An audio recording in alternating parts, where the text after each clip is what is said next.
Welcome to the program. Today we go in depth into the mayor's plan to give Northgate Mall a big makeover. Some salute the effort, others say it's a giveaway to a private developer. Today we talk Northgate with the mayor's head of policy and management, Mary Jean Ryan, and later with a resident of the Northgate area, Michael Thompson, who is chair of the North District Council. That's ahead after our news. Well, just hours after the U.S. war with Iraq began on Wednesday, Mayor Greg Nichols issued a statement supporting the city employees who are reservists and a part of the U.S. military campaign. He also said that Seattle will protect the rights of citizens to protest, but the city will swiftly arrest those who resort to violence. For the latest information about Seattle's response in this time of battle, we direct you to a website devoted exclusively to that subject. You'll find that link at www.seattlechannel.org. On now to other news. Northgate Mall got much attention from City Hall this week. On Monday, the mayor unveiled his new plan for the shopping center. Why a plan? The mayor says that Northgate's land use laws have stifled growth there and put a chokehold on new development. This week, Nichols struck a deal with the mall's owners, which will allow easier renovations to the shopping center and generate several other improvements to the area. Here's his list. First, the city will get an almost 3-acre parcel to recreate the wetland feature that used to be on what is now called the South Lot. The second, habitat projects for Thornton Creek. Third, implementation of the Thornton Creek Action Plan to improve the watershed and the health of the creek. New investments at the mall. There'll be investments at the northwest corner of the mall in particular, where the existing closed medical building and closed theater will be replaced with new investment. And hopefully more news about a major retail tenant as well. Other elements of the mayor's Northgate vision include a new community center, a new library, and a new public garden. What's not to like about that? Well, some community groups are concerned the mall plan favors the owner at the expense of the neighborhood. They've been working hard for years to make sure any further shopping center development is more neighborhood friendly and less auto-oriented. See what you think when we take up this topic later during our interview segments.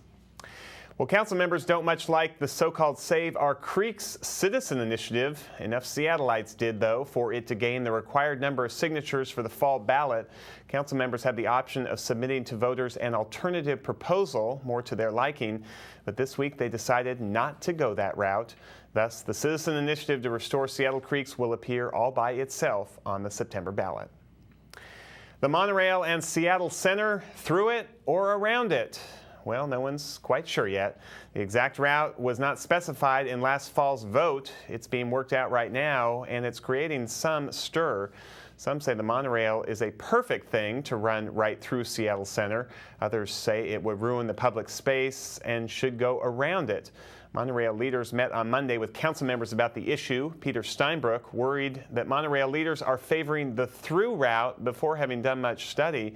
He made it clear he wants at least 2 around routes to be considered in the upcoming environmental review. The impacts of visual impacts and the impacts on light and shadow, sound, vibration, etc. haven't been studied. And yet, when we're talking about the Seattle Center, they have to be studied and they have to be seriously considered as key determinants of the preferred alternative. So again, I think it is really premature to be talking about that as the preferred alternative. We don't have even illustrations that I've seen that would accurately reflect what that would look like cutting across what I consider our entire sacred grounds, which is the Seattle Center. Sacred ground, eh? Well, we'll see. The month of May is coming, so it must be election time. You heard me right. King County Council members this week approved a special election for May 20th. King County residents will go to the polls that day for a small property tax increase.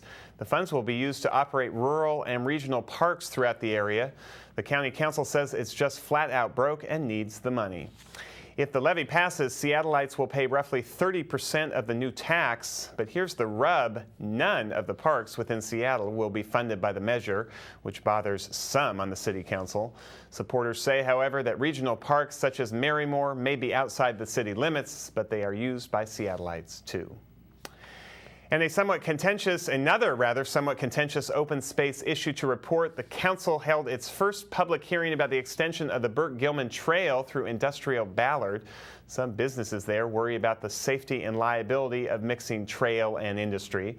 Supporters, however, say the extension is long overdue. Here's some of that debate. An important consideration in the construction and use of bike trails is safety.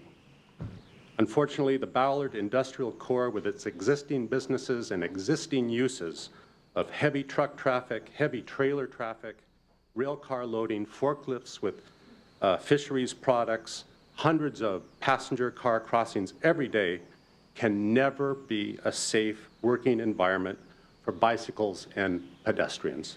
It just cannot happen. I have no desire to put unionists out of work. I have no desire to put blue-collar workers out of work.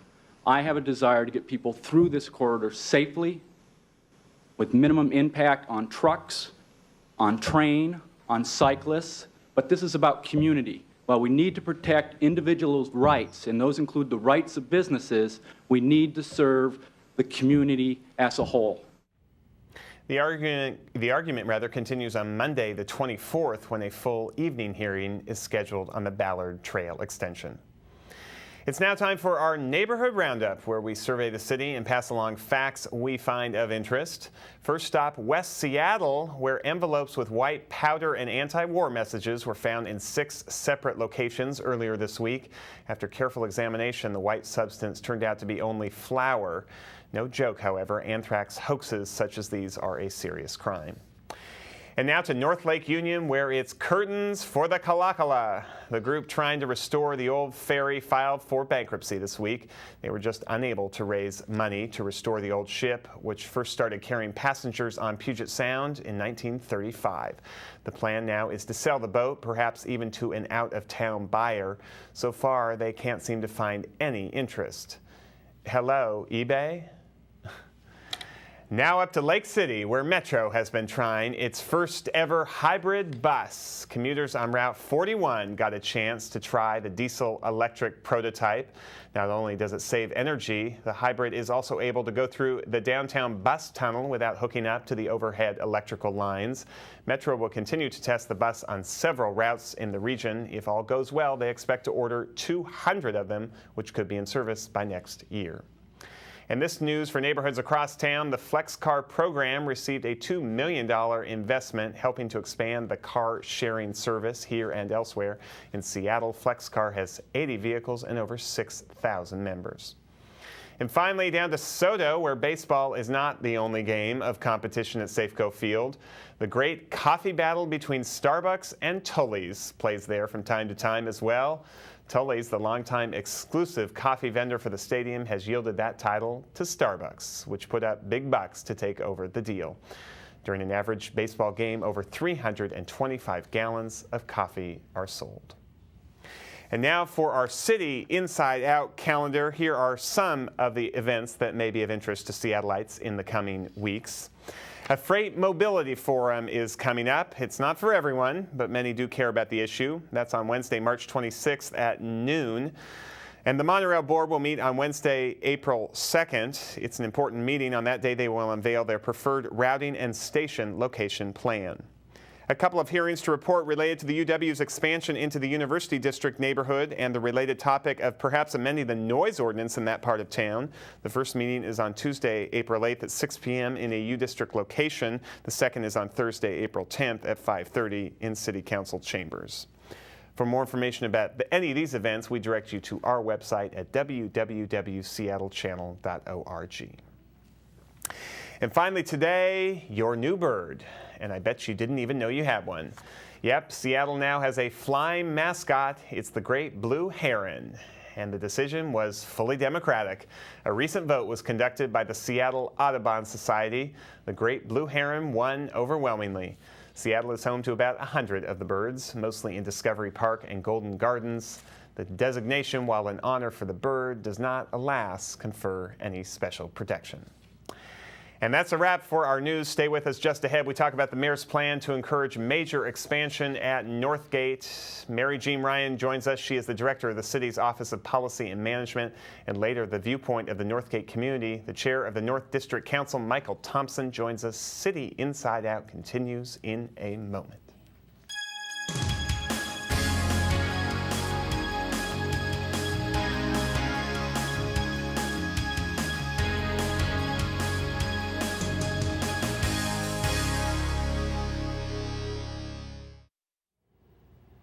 We now welcome Mary Jean Ryan. She's the director of the Seattle Office of Policy and Management. Thanks for being here.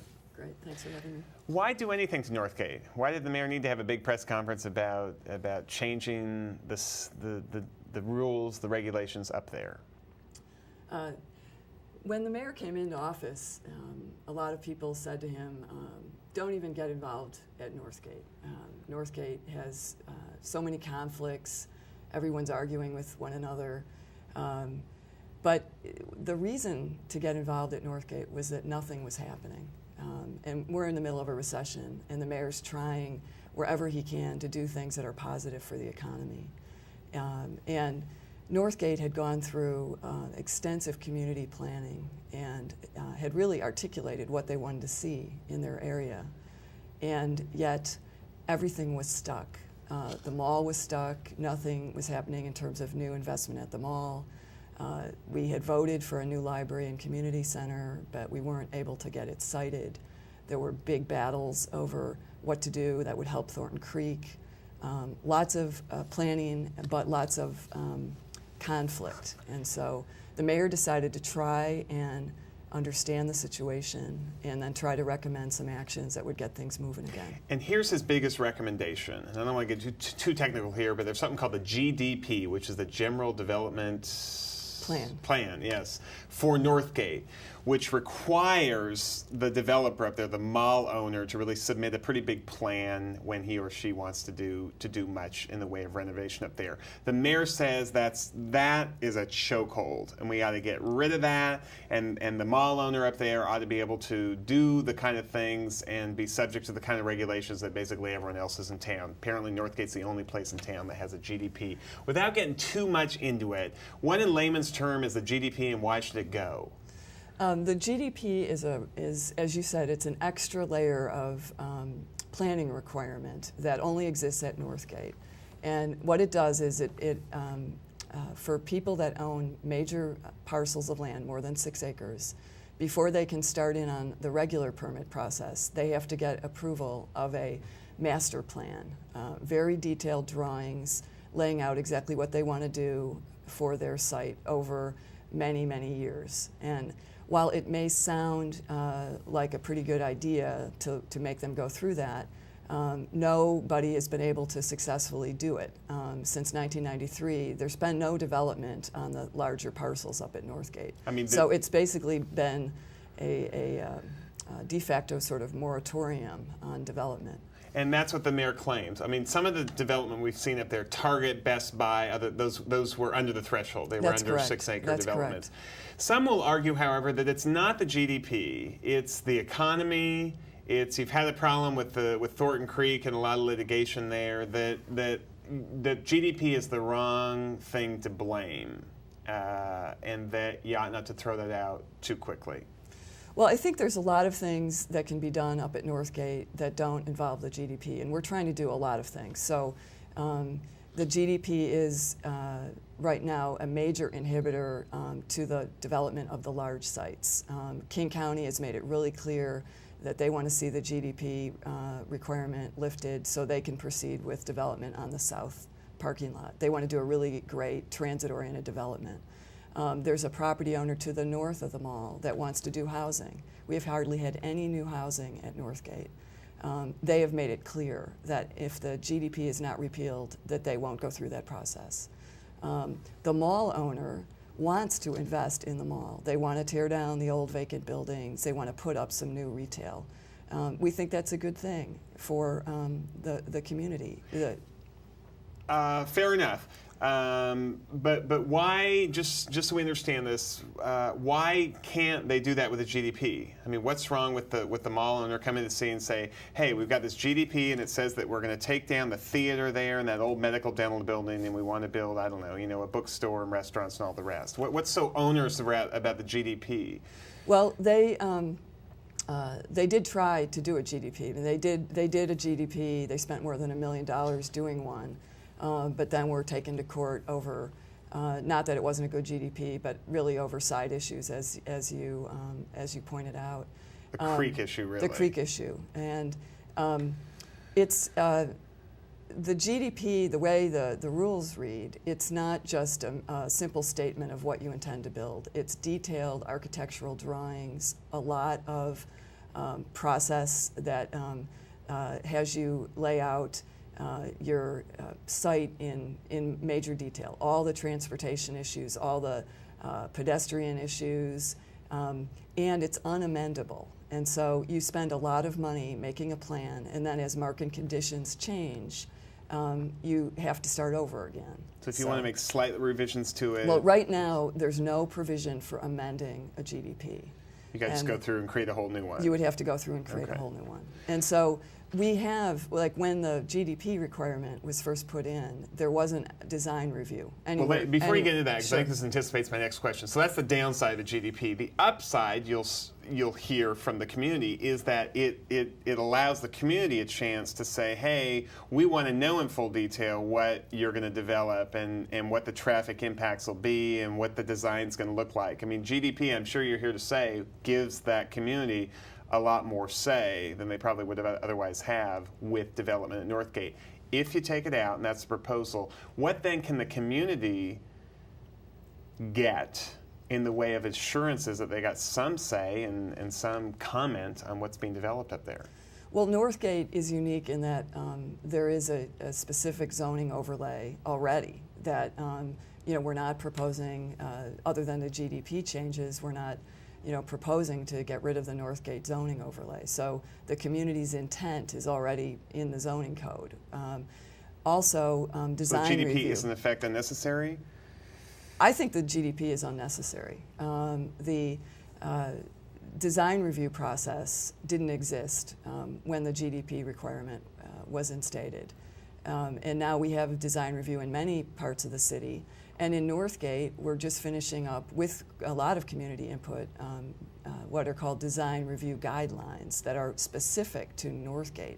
So other things get triggered to help other the community other have community some say. Processes come into play, right? How do you, the tension as I see it is between it's not a suburban mall, but that's kind of the idea, is a if you're the mall owner, you want to attract people, they come in their cars, you're a regional destination. I mean, that's what makes Northgate work, I guess, from the perspective of the mall owner. The neighbors and the people around it, not everyone, but a large chunk, will say, hey, we want a Northgate that's got more, local amenities. I mean, forget the 9 jewelry stores that are in Northgate Mall. We want more restaurants, some bookstores, a grocery store, even the movie theater they liked, the medical dental building. I mean, what's the tension, and can you have a regional mall that serves that purpose, but also serves the purpose of the local community? I think we can make it a lot better than it is, and many of the uses that you just mentioned that the community would like to see are things that the mall owner would like to be able to do at the mall. They are very interested in putting in a major bookstore, new restaurants, and a better quality mix of retail if they can go forward. Also, if you're familiar with the area, I mean, a huge development site is the south parking lot, which right now is just sitting there as a big parking lot. And King County wants to put in a major development with new housing and retail. There's still a possibility for movie theaters. So I think that we can get things going at Northgate, and that the community will feel that it's a much improved environment. And just so we lay it out, that south parking lot, which has kind of been just vacant for a long time, the idea is that the mall owners don't even really, well, they own part of it, but for all intents and purposes, they're giving the city some land. I mean, the deal here is they're giving the city about 4 acres of that south parking lot in exchange, really, for relaxing the development requirements, a la, AKA get rid of the GDP. That's really the deal you struck. Right. That's correct. The community is worried in our last minute that they had no say in any of the negotiations. This deal was struck, all these private negotiations were happening, backroom meetings, and suddenly you present this idea. Your chance to respond to that. There was a lot of communication with the community over many, many years. The community has the Northgate Comprehensive Plan. It sets forth its goals. And we had to negotiate. It's a very technical real estate transaction. We couldn't really do that in a public meeting. But it's not a final agreement at all. And we had a public meeting this week to begin to get community input. The City Council has to approve any agreement before it's final. That will have many public hearings. So there'll be a full vetting of this proposal. Before it gets implemented. Absolutely. Thank you for being here. Mary Jean Ryan is the director of the city's Office of Policy and Management. Stay with us. A view from Northgate when City Inside Out returns in a moment.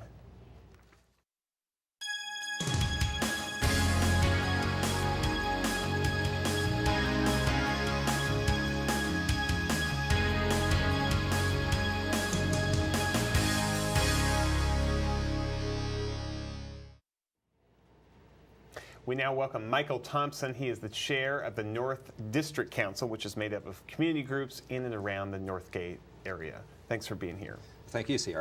You have heard the mayor's plan. I know that the North District Council has not had a chance to take a position on it, but what generally is your reaction and your sense of the community's reaction?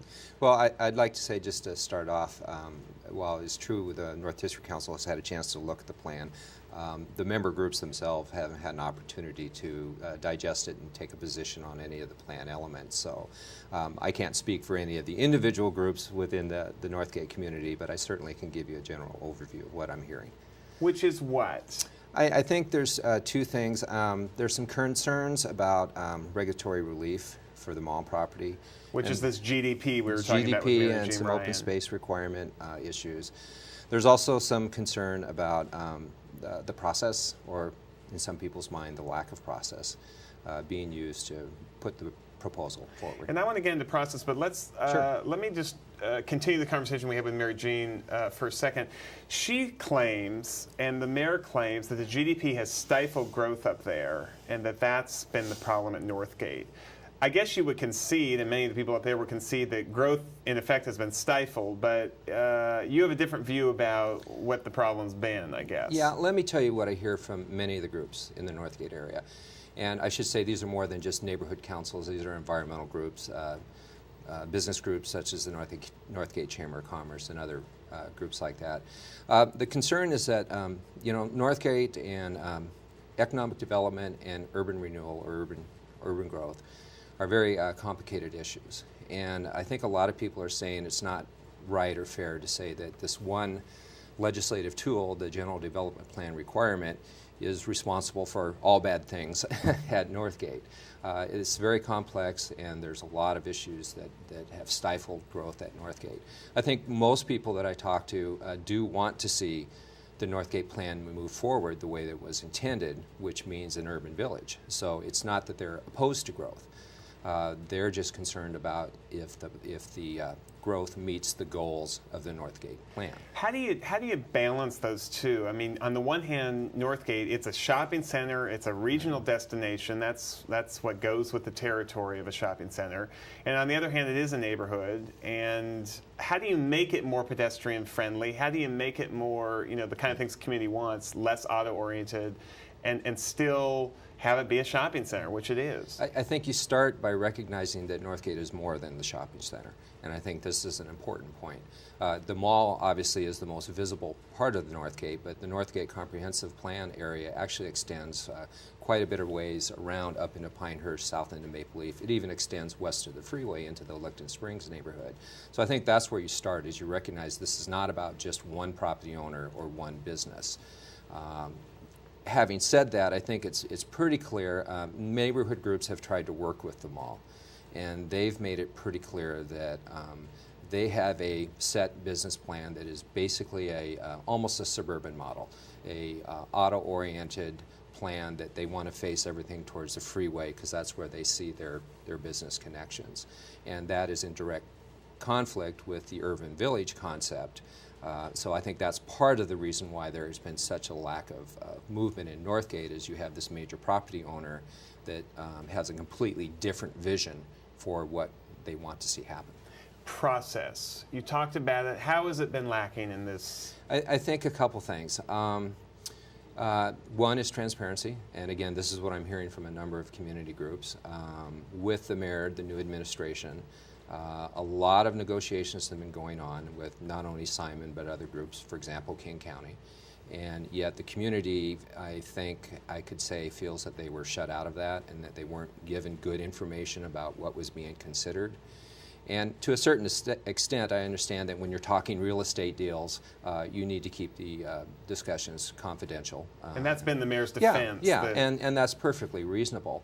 But they seem to take that argument and expand it to all discussions and all input and all ideas. That they really haven't come back to the community and said, here's what we're thinking of doing, tell us what you think about it. That only just happened within the last week. I mean, the mayor will say that a number of his people have been at all of your community groups, have presented, have talked to you, but what? Yeah, I'm glad you bring that up because I think what we're seeing here is a much different style than most people in Seattle are used to. And I think it's important for not just the folks who live in the Northgate area, but the city as a whole to look and see what's happening at Northgate because it's kind of a real sea change in the way that business is done in Seattle. And perhaps it's for the better. I think the jury's still out on that. But there's I guess I could characterize the style as I see it, as they've done a very good job of coming out and inquiring as to what the community thinks. I'll give you a good example. I'm also on the Maple Leaf Community Council. And they came out, 3 of the mayor's staff members came out and spent 3 hours with us one night listening to what on this issue. On this one issue, on what our concerns were. And that was really great. You know, that's very positive and new. The trouble is we gave them our input, and when we said, okay, so what do you think of what we're telling you, we didn't get anything back. And so I think they did this. In fact, I know they did this with all of the major groups in the Northgate area. So I think they've done a good job of going out and saying, what do you think? Inquiring. Then they made a decision, and now they're in the process of informing people what the decision is. And I think what I'm hearing from the community is they're saying, whoa, wait a minute, we gave you our input, but now we'd like to have an opportunity to see what you're proposing and tell you what we think are the good parts or the bad parts. And I think what's missing here, one quick thought, is that just 30 seconds. Okay, there's a chance there by doing more of this type of process to build support amongst the community for the plan's elements. You do, however, though you don't have any more back and forth with the mayor, I guess, you do now have an opportunity to do that kind of stuff with the council. None of this can happen until the council has hearings and all that kind of stuff. 10 seconds. Yeah, well, we don't know what the council has planned, but hopefully that will be the forum where the community gets an opportunity to give them their input. Our time is short, and I apologize, but thank you for being here. Great. Mike Thompson is the chair of the North District Council up there in the Northgate area. Appreciate your coming in. Thank you. And we thank you all for watching. Join us next week for another edition of City Inside Out. Until then, on behalf of our talented studio crew here at the program, I'm C.R. Douglas. Thanks for joining us. We'll see you next time.